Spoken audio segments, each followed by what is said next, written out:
साथीहरू के छ खबर साथीहरू बागमती खोलामा यस्तो बस्ने ठाउँ छ हो आउनु हो रमाइलो ठाउँ छ यस्तो छ यहाँको घाम ताप्ने ठाउँ यस्तो छ हो यस्तो छ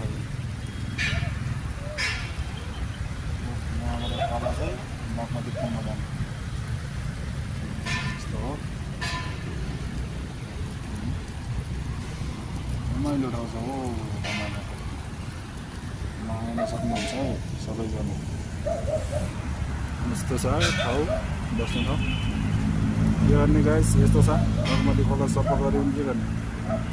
क्षेत्री बाउले पौडी गर्छ यस्तरी फाल्छ ऊ पौडीहरू माथि देख्दै हुनुहुन्छ यस्तरी पौडी गर्छ के गर्नु खोइ सफा गरेर पनि फाइदा छैन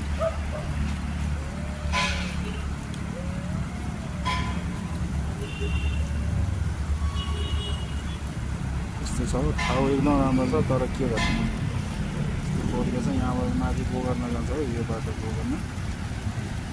यो बाटो चाहिँ गोकर्ण किन्दैन हो माथि टाढो भेट गोकर्ण जान्छ यो बाटो त्यो पाटी प्यालेस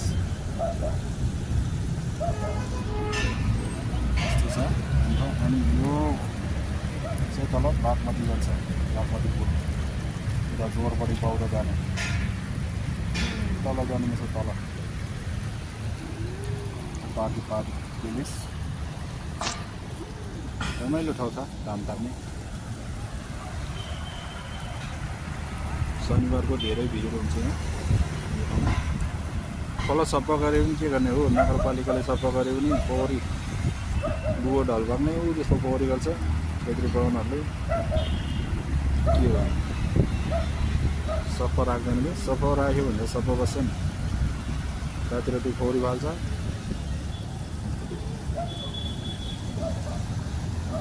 यस्तो छ